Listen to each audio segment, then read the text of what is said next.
विद्यार्थियों नमस्कार। नवांकुर डिजिटल में आप सभी का स्वागत है। आज हम कक्षा 10 इस संस्कृत जो एनसीईआरटी की न्यू बुक्स है उसका प्रथम पाठः नाम क्या है? शुचि पर्यावरण। शुचि का मतलब क्या है? पवित्र या स्वच्छ पर्यावरण। ठीक है, उसको लेकर आज हम इस चैप्टर का अध्ययन करेंगे।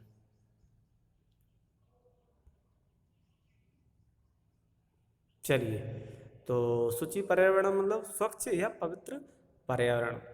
ठीक है, जो कि आज की आवश्यकता है। अयं पाठः आधुनिक संस्कृत कवेः हरिदत्त शर्मणः रसल्लतिका इति रचना संग्रहात् संकलितो अस्ति। यह पाठ आधुनिक संस्कृत कवि हरिदत्त शर्मा के द्वारा रसल्लतिका इति रचना संग्रह मतलब जो हरिदत्त शर्मा हैं जो आधुनिक संस्कृत के कवि माने जाते हैं। ठीक है, प्राचीन मध्यकाल, जैसे आप हिस्ट्री को प्राचीन काल, मध्यकाल और आधुनिक काल तीन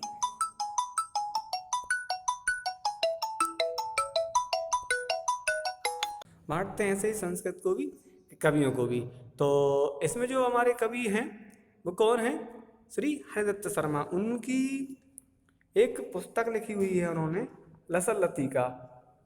ठीक है, तो उसमें लसल लतिका में उसी ग्रंथ से ये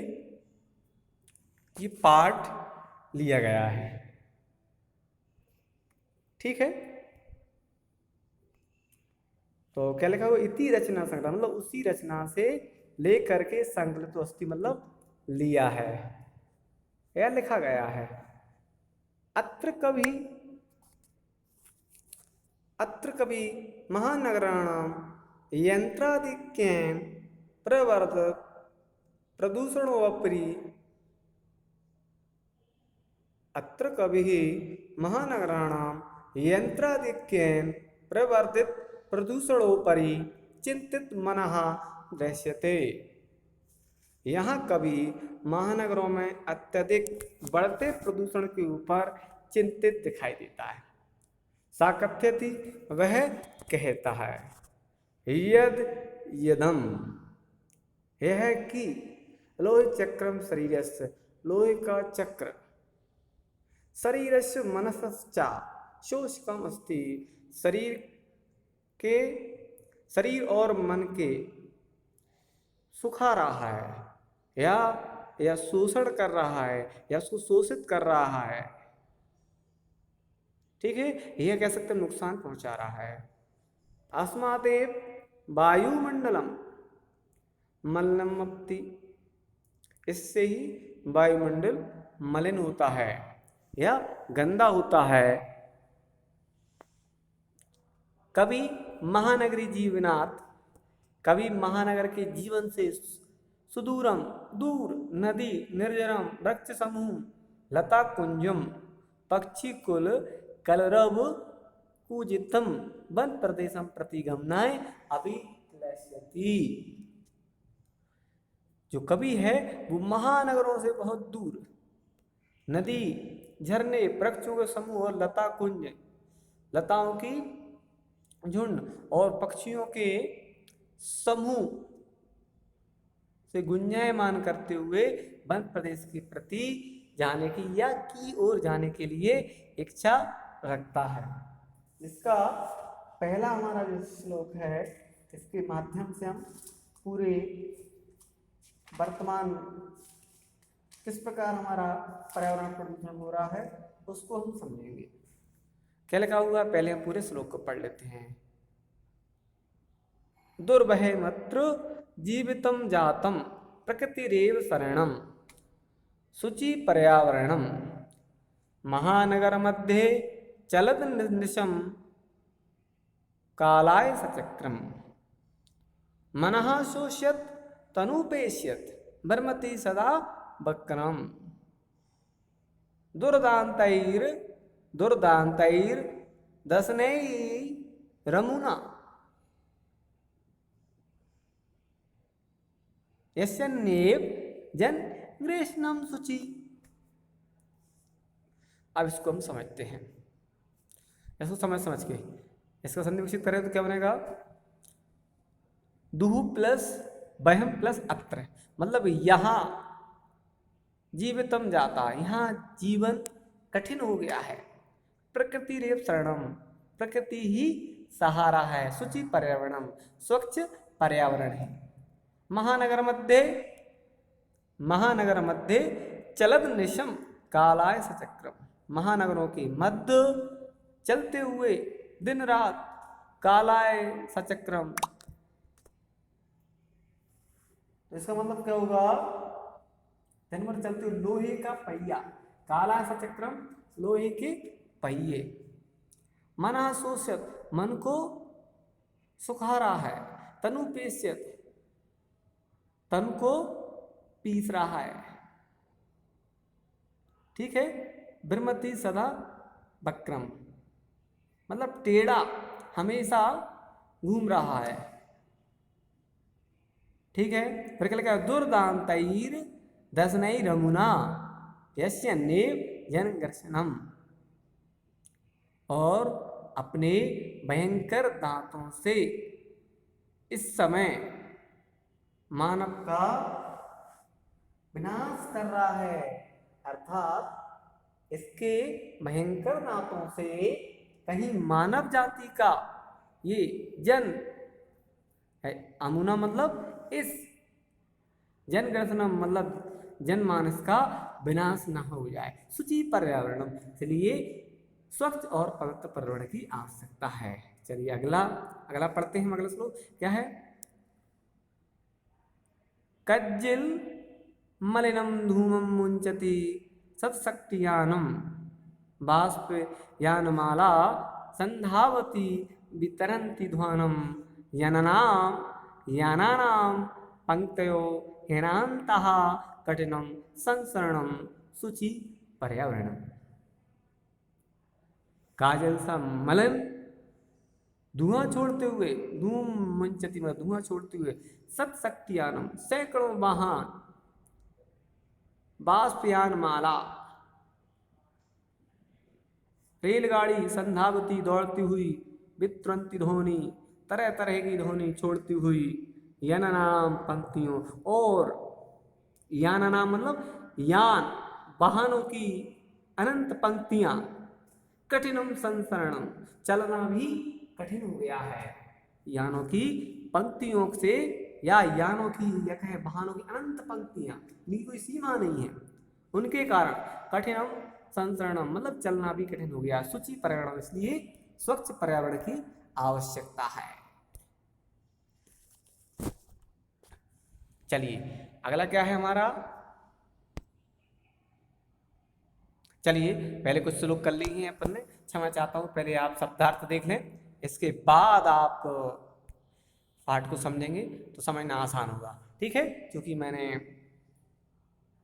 ये मेरी गलती हो गई है, तो आप इसको सुधार कर लें। पहले आप शब्दार्थों को देख लें ताकि आपको पाठ समझना आसान हो। देख लिए, चलिए अब इसके दूसरे पाठ के देख लीजिए।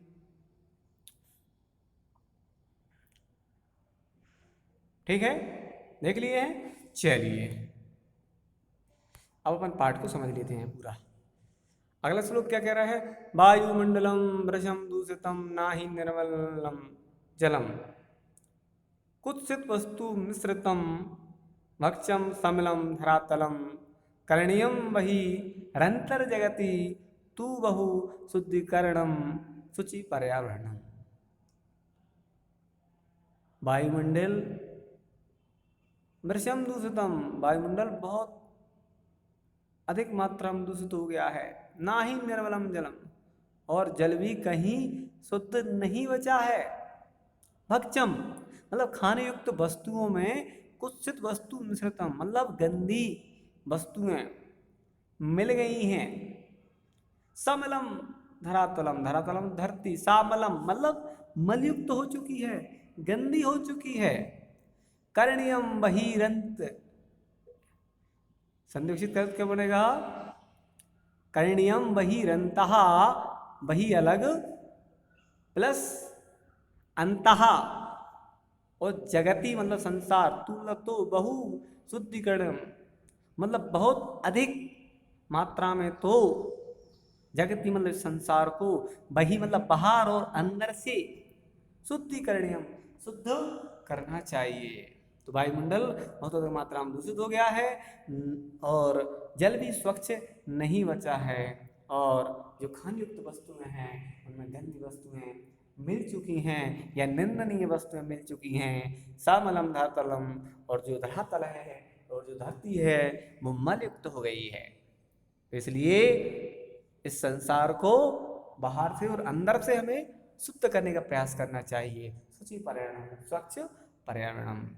कंचित कालम ने माम इस्मान नगराद बहुदूरम प्रपश्यामि ग्रामंते निर्जर नदी पयःपूरम एकांतिकांतारे क्षणमपि में स्यात् संचरणम शुचि पर्यावरणम।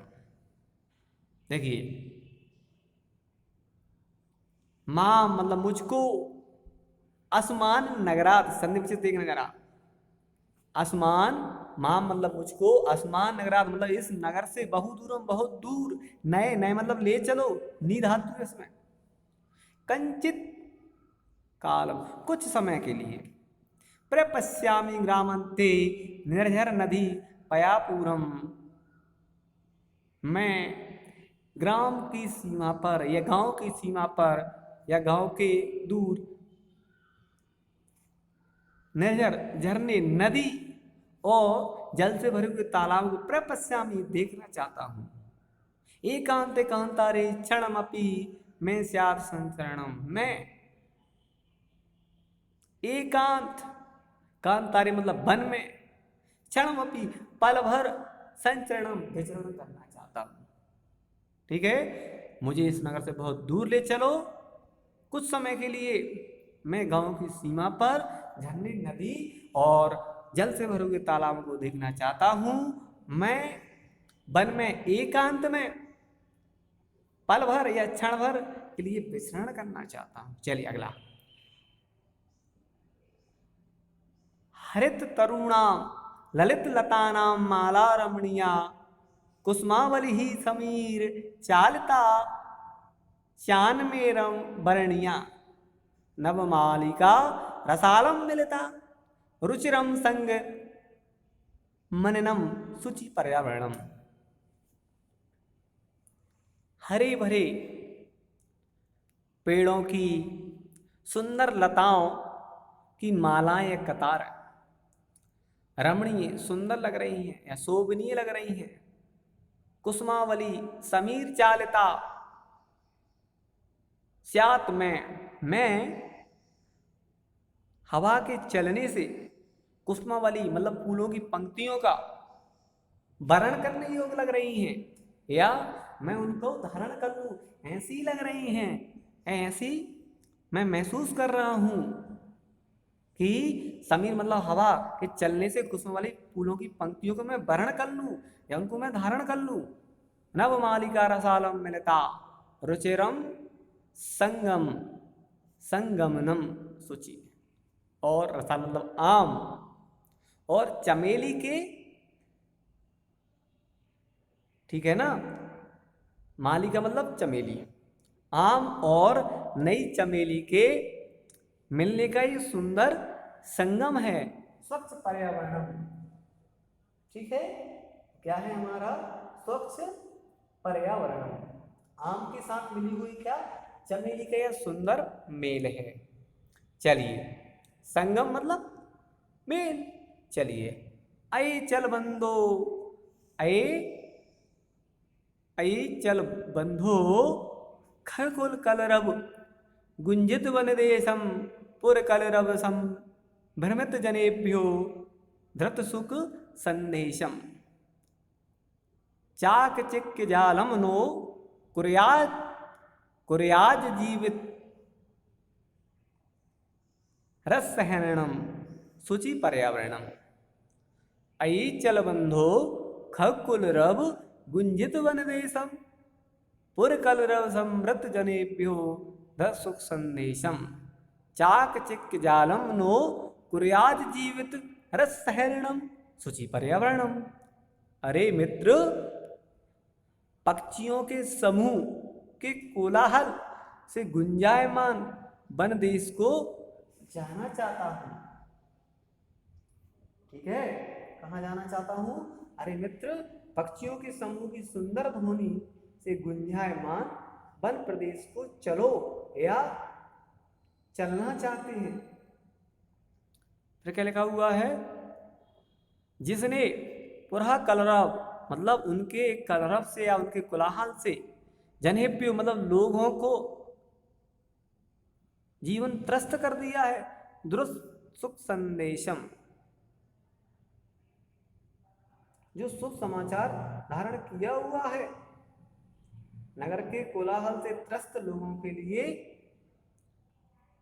ठीक है, पुल कलरव मतलब कोलाहल से त्रस्त जनेप्यो मतलब लोगों के लिए सुख संदेश को धारण किए हुआ है। चाक चिक जालम मतलब चकाचौंध भरी दुनिया। नो मतलब कहीं, कुरिया जीवित सहनम मतलब जीवन के सार को नाश ना कर दे, जीवन के सार का विनाश ना कर दे। शुचि पर्यावरण, इसलिए स्वच्छ पर्यावरण की आवश्यकता है। ठीक है, चलिए अब आगे क्लियर हो गया। अरे मित्र, पक्षियों के समूह, ठीक है, इस सुंदर ध्वनि से गुंजायमान वन प्रदेश को चलो जिसने नगर के कोलाहल से त्रस्त लोगों के लिए शुभ समाचार धारण किया हुआ है। और चकाचौंध भरी दुनिया जीवन की सार, ठीक है ना, ये कुर्यात जीव सहरण मतलब जीवन के सार को नष्ट ना कर दे। ठीक है, शुचि पर्यावरण, इसलिए स्वच्छ पर्यावरण की आवश्यकता है। प्रस्तर तले लता तरु गुलमा नो भवंतु पृष्ठहा, पत्थरों के तल में या पत्थरों के नीचे लता तरु गुलमा, लताएं, पेड़ और झाड़ियां नष्ट ना हो जाएं, के तल पर बेल वृक्ष और झाड़ियां पत्रों के तल पर ना पिसें। पिष्टा मतलब ना पिसें, है ना, पत्रों के तल पर या पत्रों के नीचे बेलें, पेड़ और झाड़ियां ना पिसें। पाषाणी सभ्यता निसर्गे, और जो पाषाण युग की जो सभ्यता है निसर्ग मतलब प्रकृति में समाविष्ट ना हो जाए, उसमें समाविष्ट ना हो जाए या उसमें मिल ना जाए। मानवाय जीवनम काम है, मैं मानव जीवन के लिए कामना करता हूँ। नो जीवन मरणम, मैं उसकी मृत्यु की कामना नहीं करता हूँ। शुचि पर्यावरणम, मैं स्वच्छ पर्यावरण की कामना करता हूँ। ठीक है, तो स्वच्छ पर्यावरण को लेकर ये पूरा पाठ है और आज भी वर्तमान में भी हम शुचि पर्यावरण को ही हम महसूस करते हैं और उसी को हमें बनाए रखना है ताकि हमारा जीवन की जो रूपी जो नाव है वो बराबर एक छोर से दूसरे छोर को पार करती रहे। चलिए अब हम इसके जो और क्वेश्चन हैं योग्यता विस्तार के उन पर चर्चा कर लेते हैं। तो जो यह पाठ है जो आधुनिक संस्कृत कवि हरिदत्त शर्मा की रचना संग्रह लसल लतिका से संकलित है। ठीक है, ये हमने बता दिया। महानगरों की यांत्रिक बहुलता से बढ़ते प्रदूषण की चिंता व्यक्त करते हुए कहा है कि लोहे चक्र तन मन का शोषक है, जिससे वायुमंडल और भूमंडल दोनों क्या हो गए हैं, मलिन हो गए हैं। महानगरीय जीवन से दूर नदी निर्जर वृक्ष समूह लता कुंज एवं पक्षियों का गुंजित वन प्रदेशों की ओर चलने की अभिलाषा व्यक्त करता है कौन, कवि। ठीक है, चलिए इसमें कुछ समास हैं उन पर हम चर्चा कर लेते हैं। समास का शाब्दिक अर्थ होता है संक्षेप। शाब्दिक अर्थ समास संक्षेप, दो या दो से अधिक शब्दों के मिलने से जो नया शब्द या संक्षिप्त रूप बनता है उसे समास कहलाता है। समास के मुख्यतः 4 भेद होते हैं। देखिए अभी तक आप कितने पढ़ते आए थे, देखिए होते आपके 6 ही हैं लेकिन यहाँ मुख्यतः होते 4 हैं। अब जो 2 हैं वो किसी एक के प्रकार होते हैं, उन पर अपन चर्चा अभी करेंगे। तो कौन कौन से होते हैं? एक तत्पुरुष समास, ठीक है। अब तत्पुरुष समास, अव्ययी भाव समास, बहुब्रीहि समास और द्वंद्व समास। तो देखिए इसमें कौन कौन से छूट गए हैं आपके? एक छूट गया है कर्मधारय, और एक कौन सा छूट गया है? दिगु। तो मैं आपको बता दूं, जो कर्मधारय और जो दिगु जो रहता है वो तत्पुरुष का ही प्रकार है, तत्पुरुष के ही प्रकार हैं, ठीक है। इसलिए उनको वहाँ हमने अलग अलग पढ़ा था, इसलिए आपको कन्फ्यूज नहीं होना है।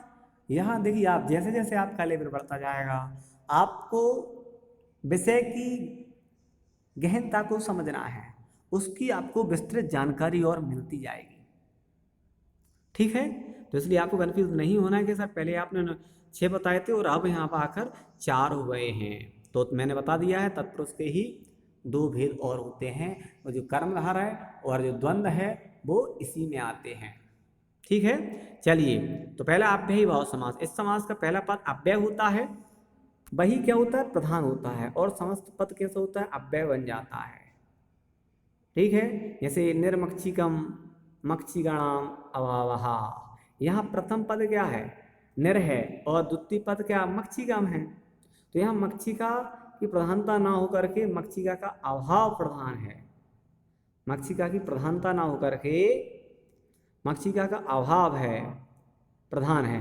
अतः यहाँ अव्ययी भाव समास है। कुछ अन्य उदाहरण देखें, जैसे उपग्रामम ग्रामस्य समीपम, निर्जनम जनानाम अभावः, अनुरथम रथस्य पश्चात, ठीक है। और प्रतिग्रहम ग्रहम ग्रहम प्रति, यथाशक्ति सत्यम अनतिक्रम, सचक्रम चक्रण सहितम। देख रहे हैं ना आप? चलिए अब हम अगले उसकी ओर बढ़ते हैं। इसमें हमारा तत्पुरुष समास और उसके दोनों भेद यहाँ पर बताए गए हैं। इसमें क्या बताया गया? प्रायण उत्तर पदार्थ प्रधानः तत्पुरुषः, ये डेफिनेशन है उसकी, ठीक है। प्रायण उत्तर पद प्रधानः, इस समास में प्राय उत्तर पद की प्रधानता होती है, पूर्व पद उत्तर पद के विशेषण का कार्य करता है। क्या कह रहे हैं इसमें? देखिए, जो पूर्व पद है वो उत्तर पद के विशेषण का कार्य करता है, ठीक है।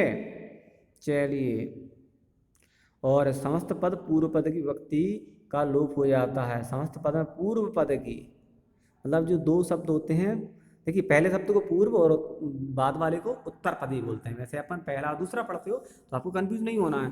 तो जो विभक्ति लगाई जाती है द्वितीय विभक्ति से लेकर सप्तमी विभक्ति तक, वो केवल और केवल पूर्व पद या कहें प्रथम पद में ही लगाई जाती है, ठीक है।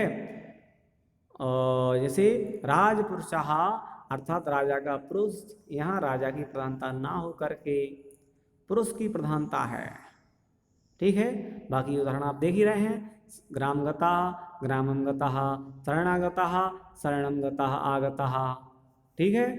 और देशभक्तः देशस्य भक्तः, सिंहभीतः सिंहाद् भीतः, भय भयापन्नः भयम् आपन्नः, और हरित्रातः हरिणा त्रातः। देखिए तत्पुरुष समास के प्रमुख 2 भेद कर्मधारय और द्विगु। इस समास में एक पद विशेष, दूसरा पद क्या होता है?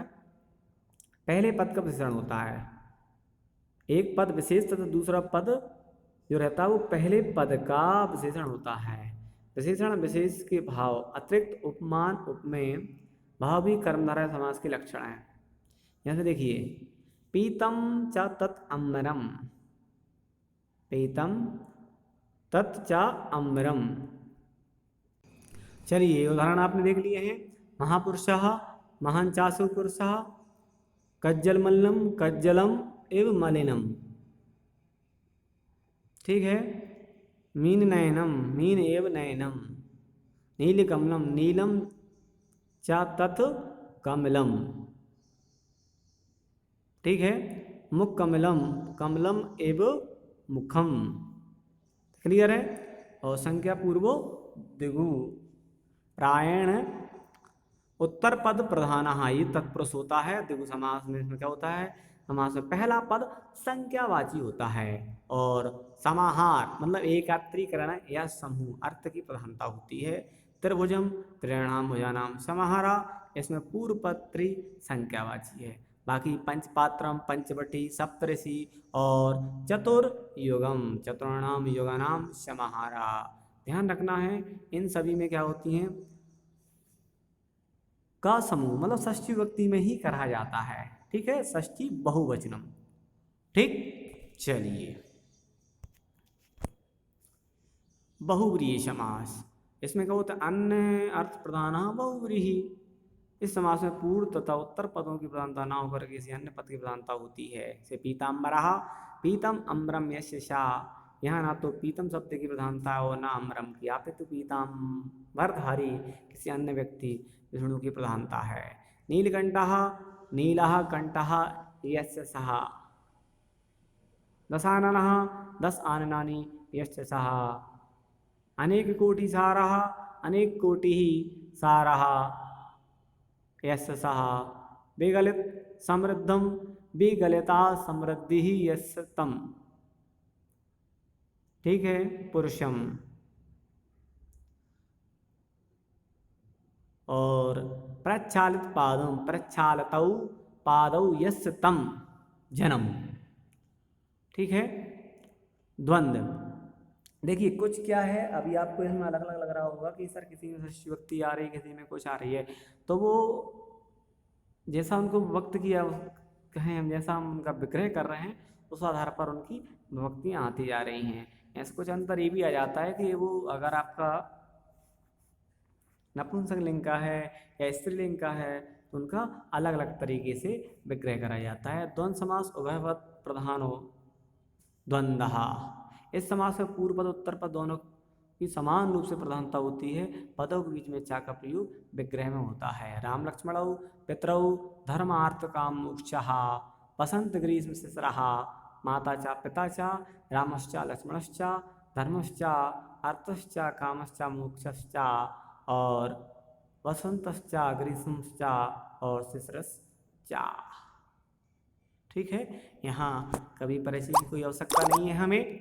यहाँ पर प्रो हरिदत्त शर्मा इलाहाबाद केंद्रीय विश्वविद्यालय में संस्कृत के आचार्य रहे। इनके कई संस्कृत का प्रकाशित हो चुके हैं, जैसे गीत कदंडलिका, त्रिपथका और उत्कलिका, बाल गीतावली, आक्रांतम और लसन लतिका। जो ये पाठ है वो लसन लतिका से ही लिया हुआ है। ठीक है, तो इनकी रचनाएं भी आपको याद रखना है।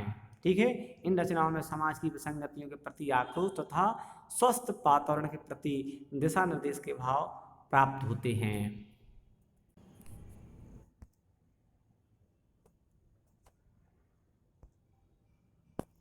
चलिए, तो यह पाठ हमारा यहीं पूर्ण होता है। अगले पाठ के साथ अगले वीडियो में फिर मिलेंगे, तब तक के लिए धन्यवाद।